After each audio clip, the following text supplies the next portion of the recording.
Oi, gente. Tá, agora eu tive que dar uma improvisada aí, porque a parte de história, então, a gente vai fazer em cima dos exercícios, tá? Então, eu tive que dar uma improvisada. Não tô em Joinville, né? Então, tô sem computador, só com um celular e um tripé. Tá? Então, vamos lá.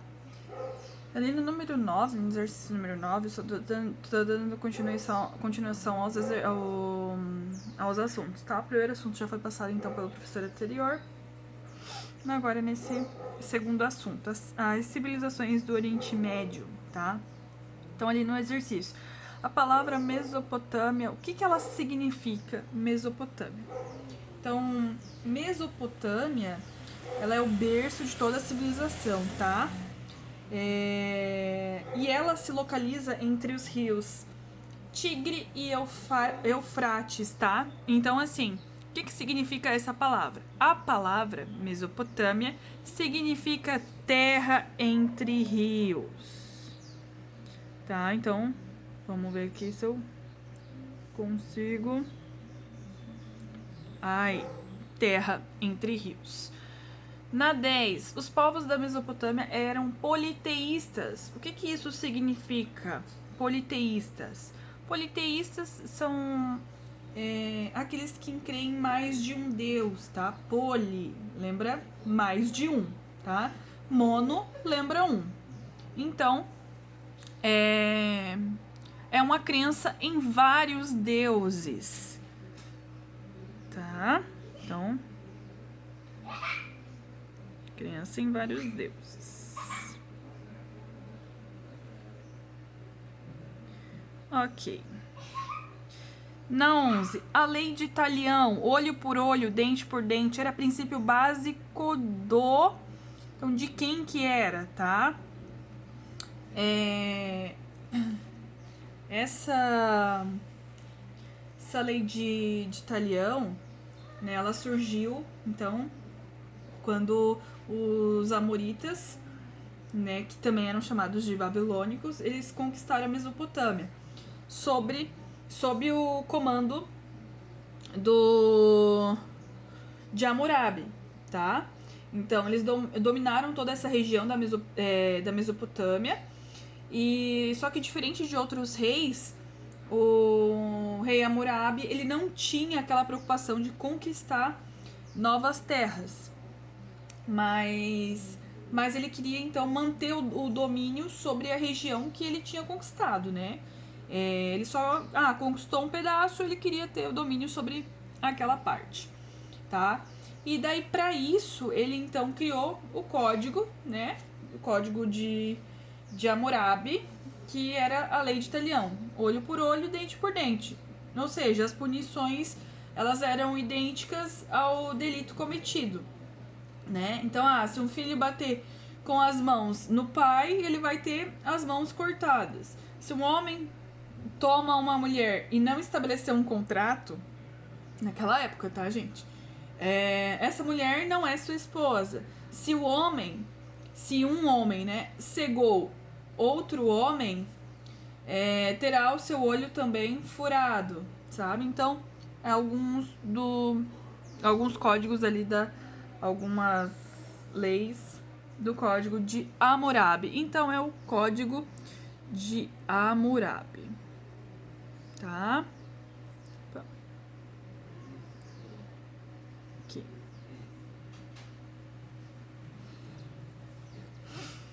12, então. A escrita cuneiforme foi desenvolvida por qual povo?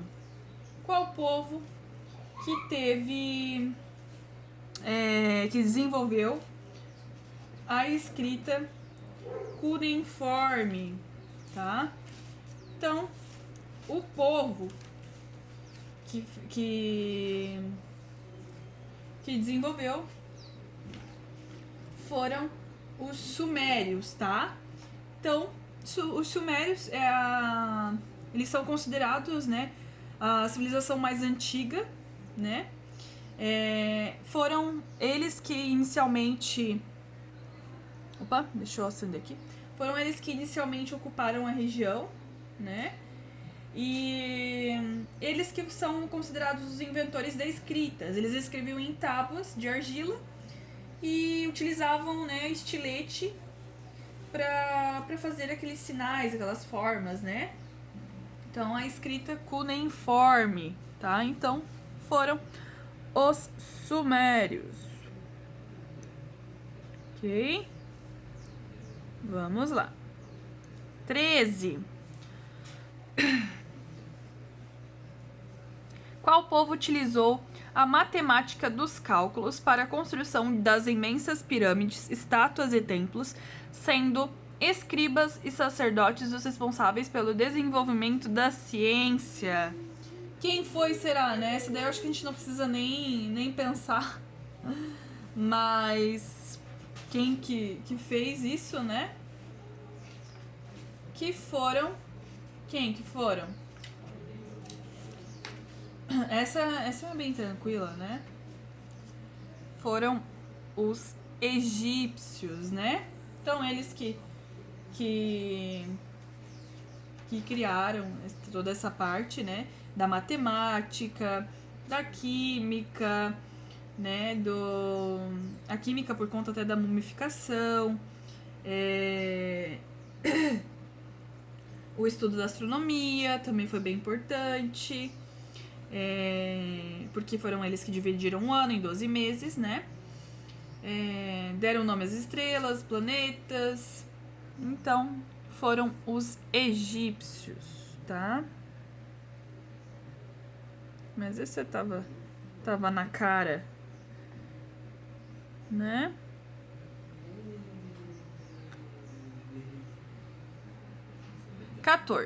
Qual o rio mais comprido do mundo? Forma um vale entre o deserto do Saara e a Arábia. Que rio que é esse? Esse também tá bem fácil, tá? Era o rio Nilo, né? Ele que é o rio mais comprido do mundo, tá?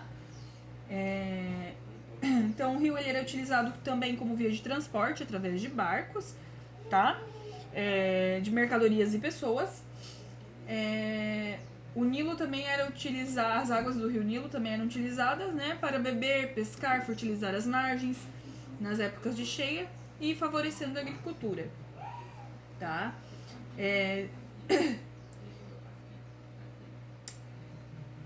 E sim, ele é o rio mais comprido do mundo, tá? Ele vai formar um vale entre o deserto do Saara e a Arábia, tá?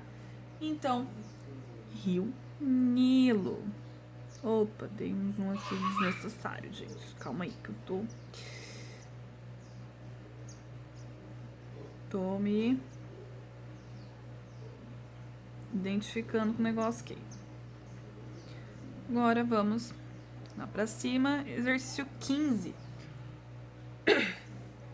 Os egípcios criaram uma escrita que, em vez de letras como nós usamos, usava símbolos que representavam aquilo que era descrito.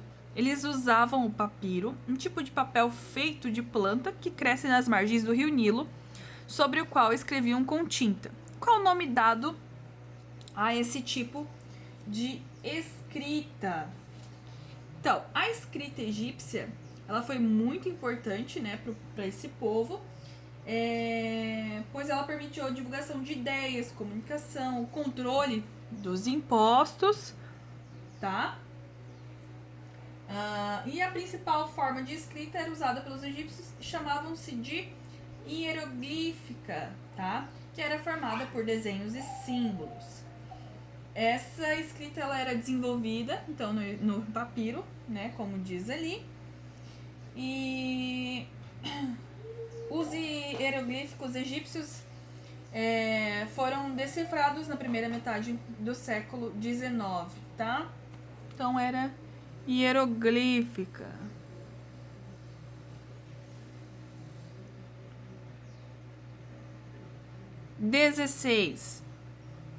O ritual mais conhecido da religião egípcia era Qual que era o ritual mais conhecido que a gente conhece ainda, né? Sim, a mumificação, tá? Então, assim, a religião egípcia, ela era repleta de mitos e crenças, né? Eles acreditavam na existência de vários deuses, então eles são politeístas, né? E realizavam esses rituais, né? Em homenagem a esses deuses. E dentro desses rituais, então, tem o ritual da mumificação, onde os egípcios eles preparavam os mortos, né, para o encontro com Osíris, que era o deus dos mortos, tá? Na mumificação, o cadáver ele era aberto na região do abdômen. Eles retiravam, né, as vísceras, fígado, rim, intestino, estômago e assim vai, tá? O cérebro ele também era extraído, tá? E para retirar o cérebro, eles usavam uma espécie de ácido que eles aplicavam pelo nariz, tá? Eles esperavam daí o cérebro derreter, é meio nojento, mas era assim que funcionava, tá? Aí depois que derretia o cérebro, eles retiravam pelo nariz também, né, os pedaços, com um tipo de uma espátula de metal, tá? Aí o corpo era colocado num recipiente, né, com tipo, era parecido com sal, para desidratar e matar as bactérias, né? Daí ficava lá por 40 dias. Depois de desidratado, eles enchiam o corpo com serragem, tá? Colocavam uns perfumes, né? Pra ficar mais ou menos. E depois, né? O corpo, eles era enfaixado, né? Com linho branco, tá? Aí depois da múmia estar finalizada, ela era colocada dentro de um sarcófago. Ok? Então, mumificação.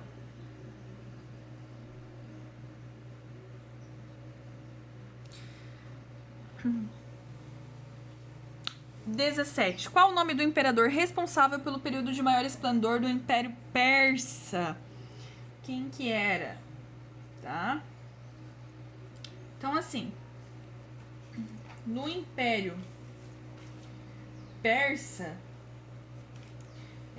após ter organizado o próprio reino, né, Ciro iniciou a conquista dos territórios vizinhos da Pérsia.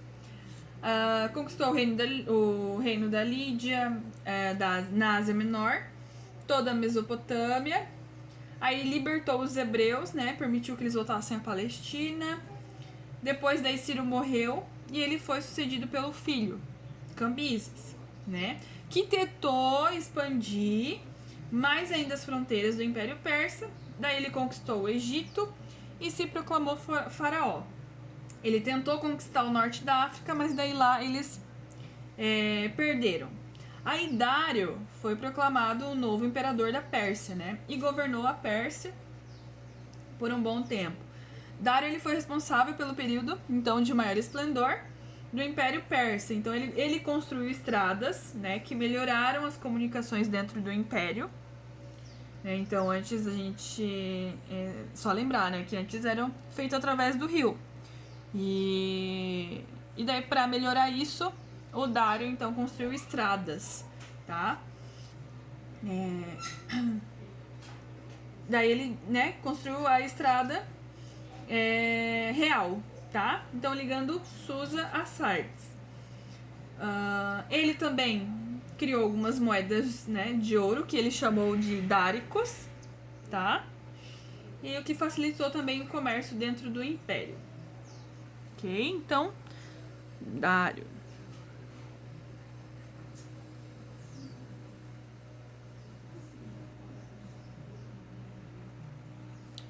18. Vamos lá.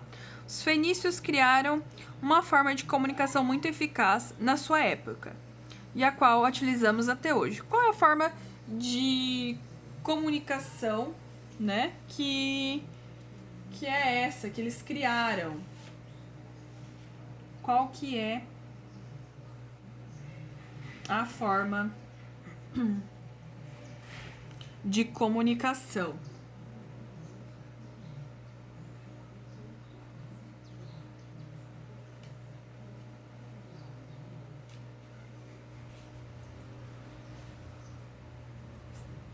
Então, os fenícios, eles ficaram conhecidos, né, basicamente, além de serem grandes navegadores e comerciantes, eles que criaram o nosso alfabeto, tá? Que a gente conhece até hoje.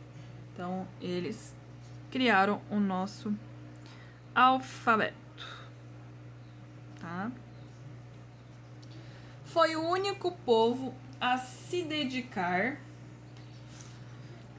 exclusivamente ao comércio e foram também considerados os maiores navegadores e descobridores da antiguidade. Bom, eu acabei de falar, tá?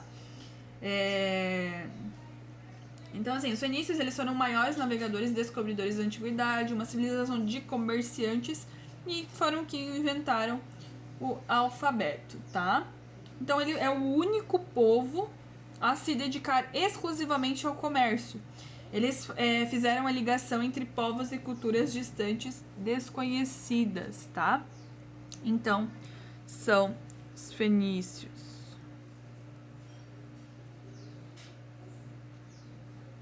Ok. Opa, tem mais aqui. 20. Adoravam um só Deus, monoteísmo. A Bíblia conta toda a história desse povo. Então, quem que são os que adoravam a um só Deus, tá? No qual a Bíblia conta a história deles. São os hebreus, tá? São os hebreus.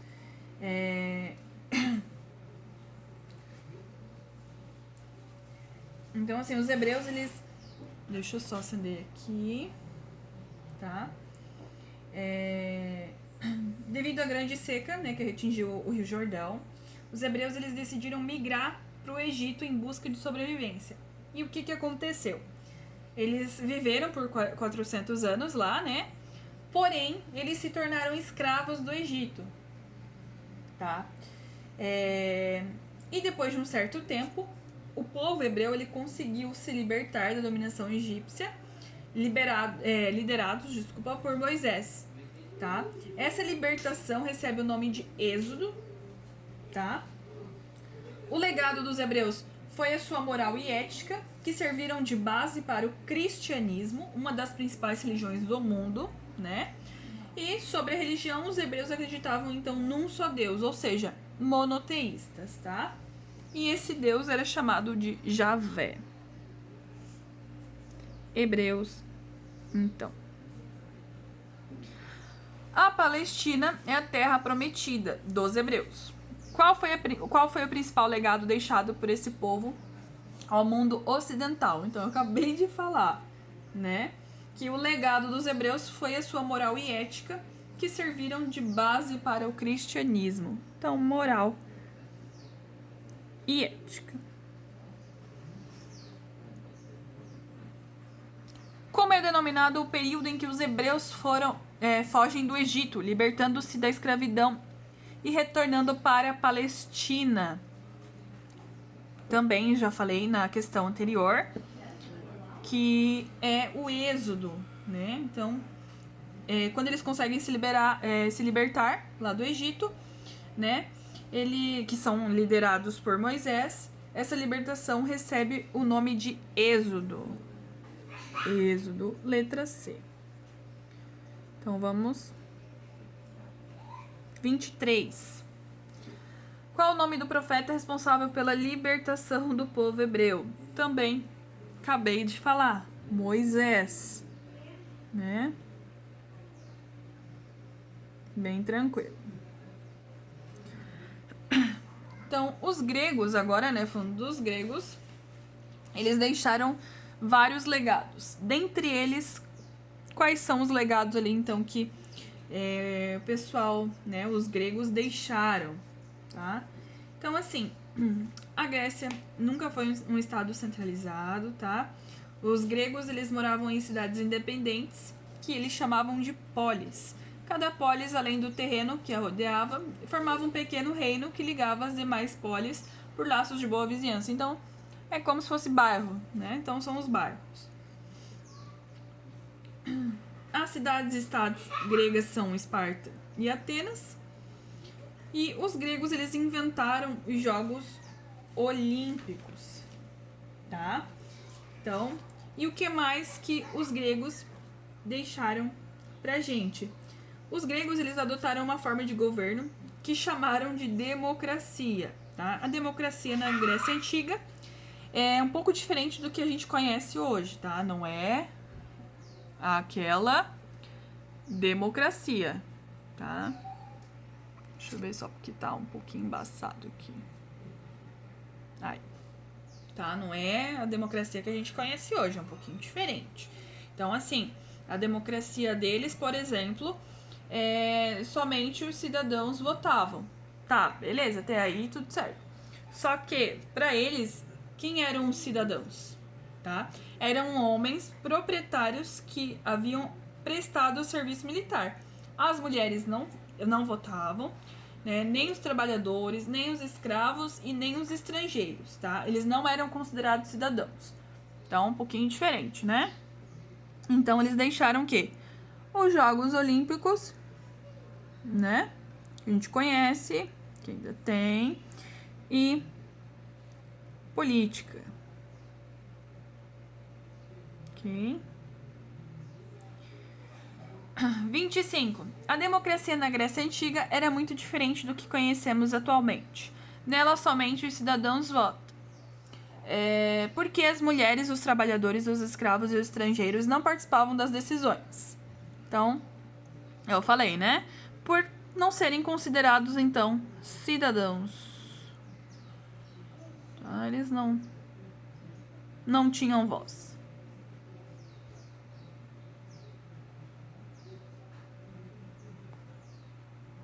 Ok? Deixa eu só passar pra cá agora.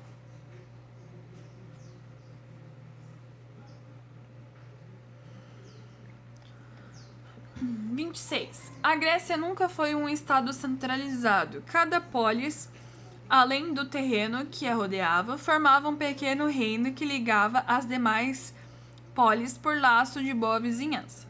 As duas cidades-estados mais importantes do mundo grego foram, também falei, Esparta e Atenas, tá? Então, assim, vocês vão ver que tem algumas respostas que não tem nada a ver, né? Veneza, Paris. Então, nada a ver.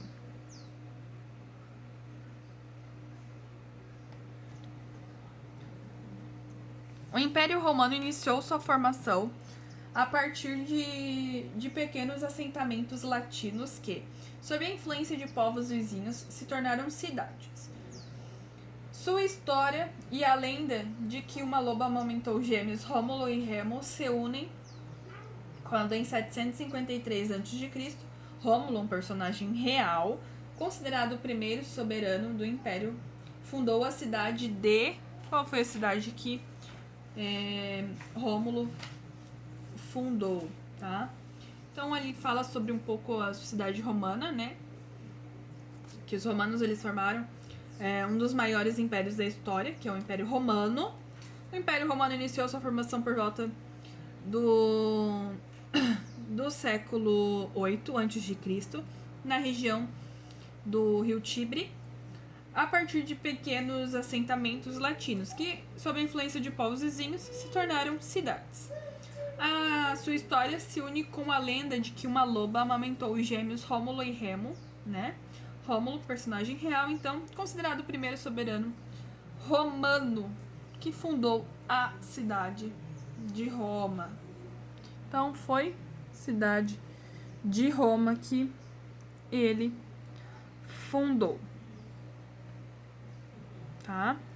E dessa parte de história, gente, é isso, tá? Que vamos deixar os próximos assuntos, então, para próxima semana. Daí só tem mais 2 assuntos, então eu consigo fazer esses 2 num videozinho só, tá?